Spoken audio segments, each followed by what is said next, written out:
Alright, I want to show you a neat little way that I can fix little holes in the floor. And in this case, these holes come from me trying to stop a squeak in the floor. As some of you probably already know, the trusses run across the bottom. Imagine my hand is a 2x6, 2x4, whatever, running across every 16 inches apart, and the other board, the planks, lay across the top, and then we put this vinyl flooring or whatever flooring we choose to put on. Over time, the nails that hold the planks down into the trusses, the holes get bigger inside the trusses, and that nail is allowed to come up a little. And as we walk, we step in that area, whether it be 2 feet away sometimes. It pushes that board down, and when it pushes that board down, it pushes the nail back into its original hole that's too big for the nail now, and you get this squeak, squeak, squeak. So to stop it, you just find the trusses. Once you find one, every 16 inches you can measure, and put a screw, and basically the nail will be forced down and to stay down, so it doesn't come back up, so the squeak is gone. In this case, you get holes. When you do it in carpet, you don't actually, if you do it right, when you're doing it in carpet, you won't see screws at all. It won't even show in the carpet. If you're doing like your stairs in your home, you do the pull probably 2 inches to 2.5 inches in with your screw. You should hit the front of the step, therefore keeping those from squeaking. Anyways, back to what we're here for. Filling holes, whether it be in your walls, whether it be in your floor. I like to use fill sticks. They're made out of wax, so you can just heat them up and fill the hole. Next, after that, obviously comes color, but you can get pretty close with the color with these. And you can find these at like Mohawk-finishings.com. They're like $10 a piece. Or you can just probably go to your local hardware store. They probably have them there. They're really good for if you're renting an apartment or something and you want to fill a bunch of holes in your wall from pictures that you had hung. Another way I've filled these holes is with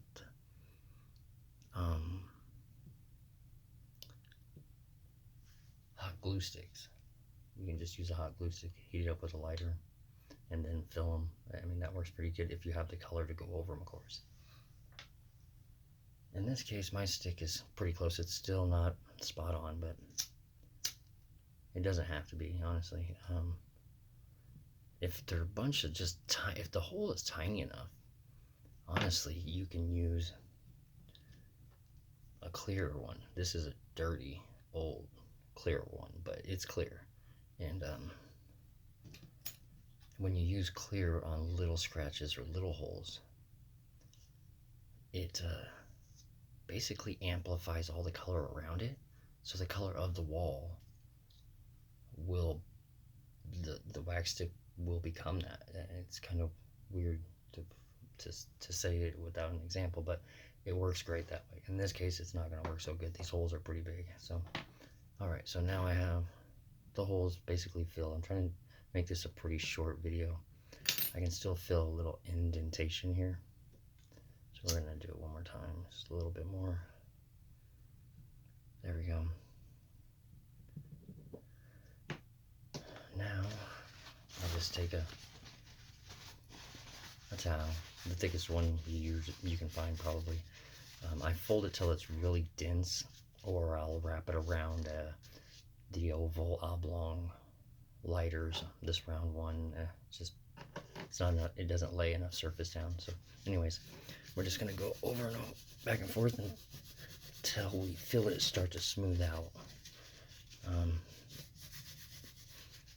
It's pretty easy to do, especially when you freshly laid the wax.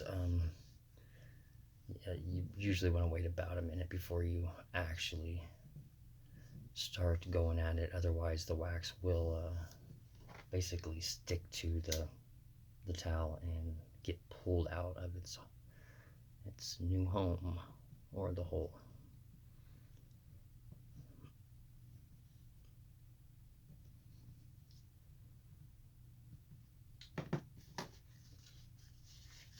And I tend to just turn over. Once you get so much wax on one, it's useless to use anymore.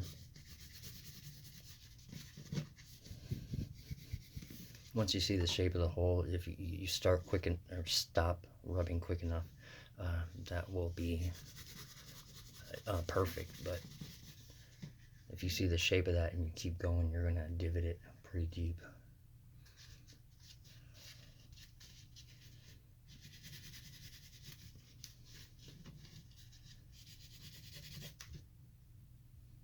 What's great about this wax is it's relatively flexible for the most part. It will move with the floor. Although by screwing it down, I'm eliminating the floor moving, so that's not going to be an issue. As long as your house doesn't get over 100 degrees inside, you're not going to have any issues with this.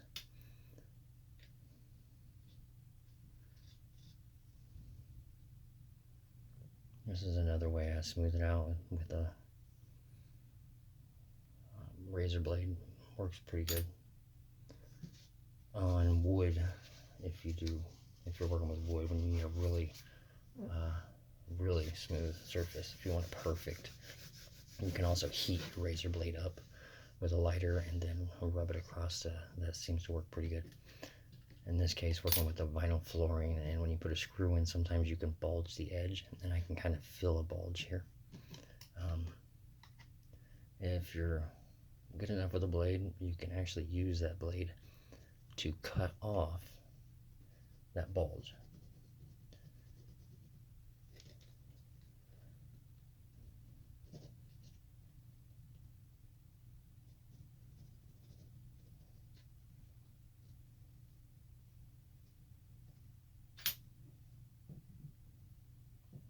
And now we're as smooth as she gets, pretty much right there.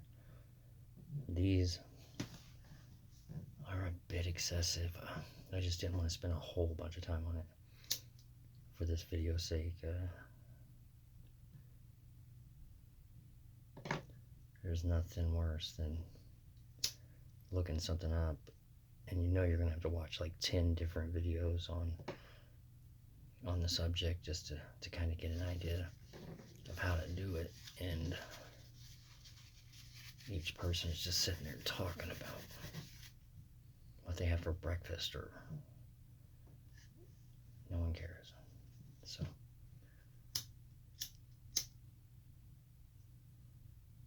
anyway, so this is the last one. Whether it smooths out the way I want it or not, I'll finish it when I shut the camera off, but right now it feels great. Now for the color, I go to the same website that I get these, Mohawk-finishings.com. I'm not 100% as far as what color my grout is, but if I have to take a guess, pebble gray, rag and bone maybe, Terrence possibly. Let's check rag and bone, but here it is. In this case, this number right here represents this color. When you go to the website located right here, anyways, you put this number here into the search bar and this will pop up, the whole thing, not some random stick of wax that's this color, or a leather touch-up dauber, this exact one will pop up. So yeah. Anyways, we're just gonna dab and see if we got that color. Oh wow, I've been doing this for 9 years, so I should be pretty close instantly.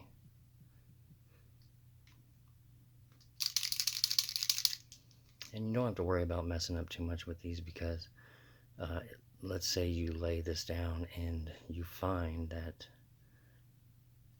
it is way off. Whether it's on wood or on anything, it doesn't matter. You can apply more of that color and then wipe it really fast, and it'll take it off. It's something about the color in general reactivates it, basically. I'm gonna do the color of the grout on this one as well, even though it's in the center. Now, it doesn't matter if that dries. Like I said, it's gonna get reactivated. Now we want to go with a gray color for our edges, and dovetail gray maybe.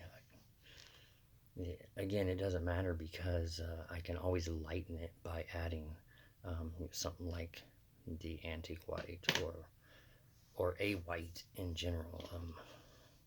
So I can bring down, so there's a light gray, and I could take a dark gray or a black even, dab it, and then realize it's way too dark, or I just don't have this color. Then I just dab the white in there, and I'll kind of give you an example right here. So this is just a little too dark, a little too definitive right here, this color. I thought this color would be a little closer than that, but that's fine. This is a good example.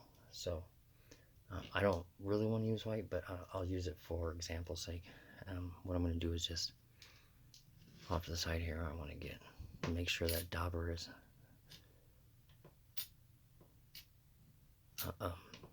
filled with the color,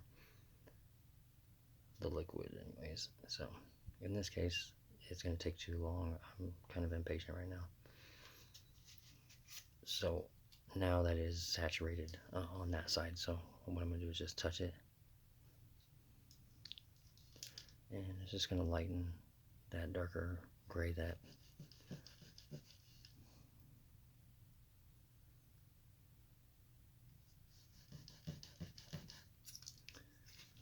awesome. And then another example here, I don't like that gray that I chose anyways, so I want to take it off. And now I'm just using any color at this point, and then we're going to go over it, and it removed it. So you can see the half circle right there now, again, which means it completely removed what I had put on there. So now I want to find a gray that is more suitable for this, maybe an urban gray. I'm going to utilize it. Oh, nice. That was not bad. And then we'll wipe it off what I did before.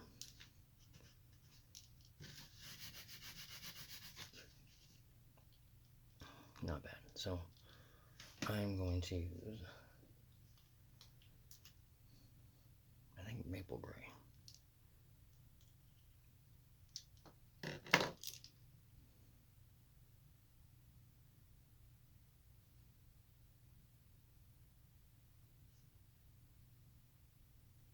Yeah, that's way too much as well, but so let's try a different cannon gray, slate gray, pebble gray. I know what gray I want. Oh, where is it?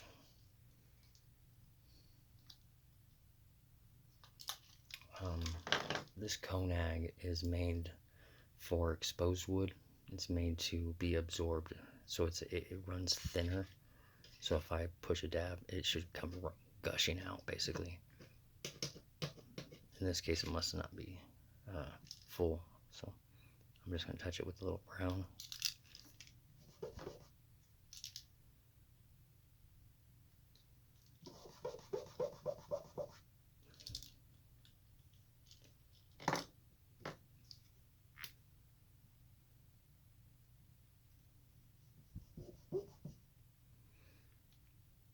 Okay, all else fails. Get yourself a Q-tip, or in this case, these are made for your teeth. And I'll just put a little puddle here.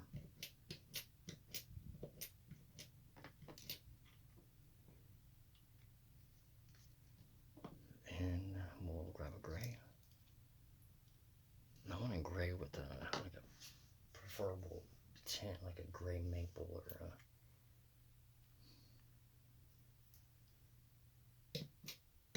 And we're gonna... You have about a minute before that dries. So I'm going to just mix them. And you can see I'm actually kind of getting that color.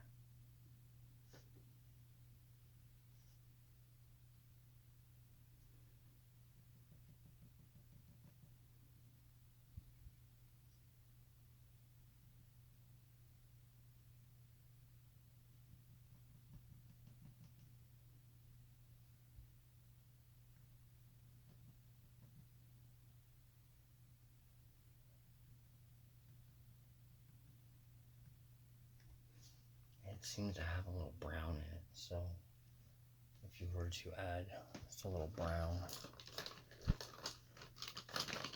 it almost has that in it as well. There we go. I want more of a perfect brown in this case, so I'll go. Cherry BG is always a winner in my book. Van Dyke is always a winner. Let's see here. Let's look more for a perfect brown. Which medium nub. Oh, nice. Anyway, now that's dry for the most part. So now I'm going to reliquify it with this.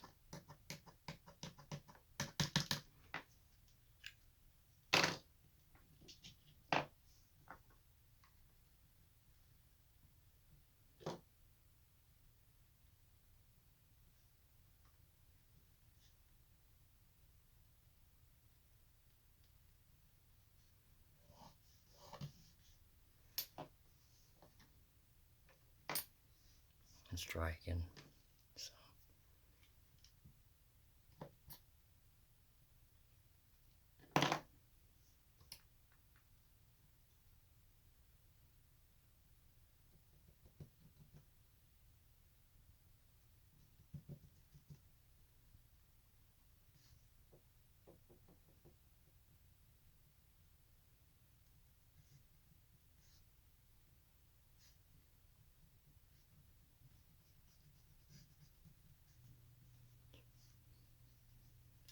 Now, that was a brag and bone that I found matched pretty good on that center color, but as you can tell, it looks like it turned a little gray, and some are like that. They will change a color, either darker or lighter, depending on the material that you're laying it on and whether or not you had the color that is on whatever you're putting your color on. The color that's on it. So like this, whatever color my grout is, if I add another color to it, maybe something in that color of the grout blends with my color, and then you end up, as it dries, it turns something like a gray, because maybe there's so much dirt in that grout. And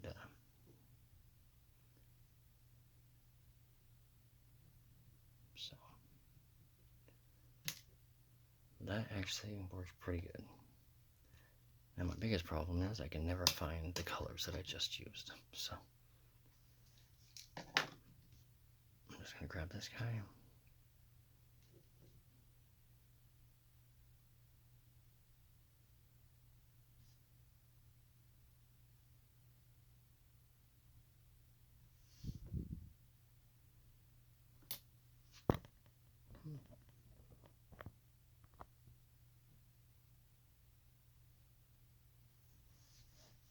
Actually pretty close, huh? So this guy.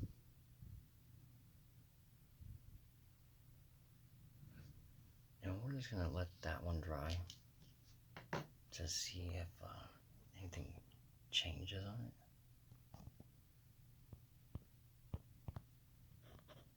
I scrubbed this floor pretty good before I decided to lay my color, so nothing happens as far as a change goes in color. The dirt mixing with it.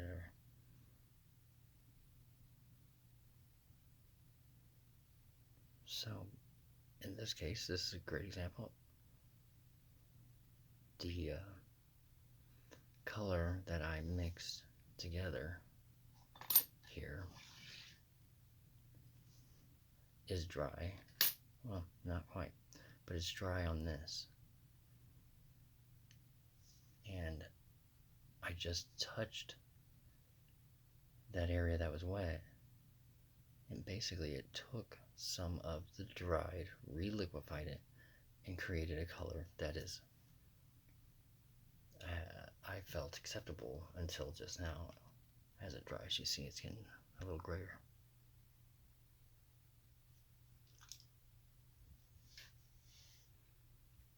Now I'm just going to leave that alone there, and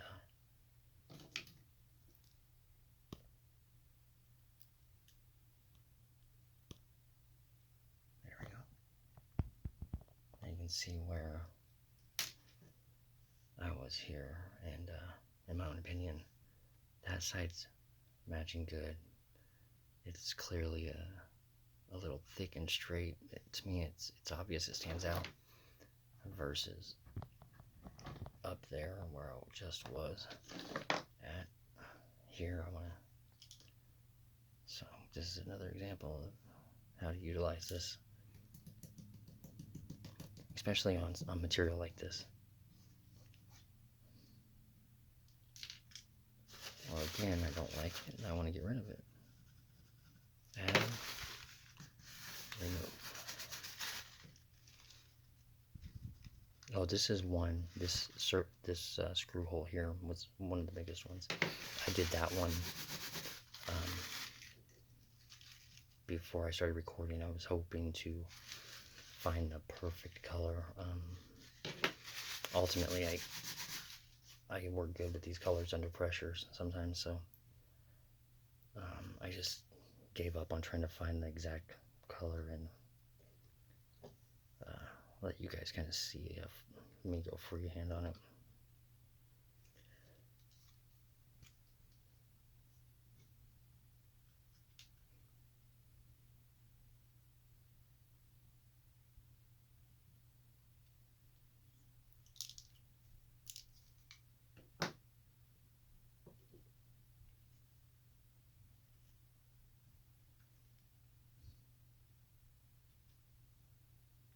Well, I guess that's pretty much all I had to show you.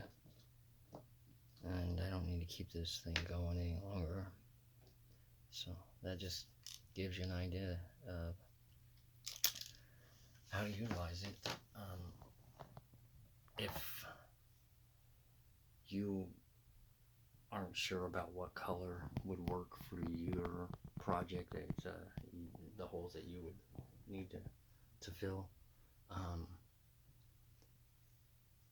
just feel free to comment in the bottom, and you can or maybe post a picture and I'll give you some ideas on what colors you may want to mix together in order to get whatever holes you're filling or scratched wood.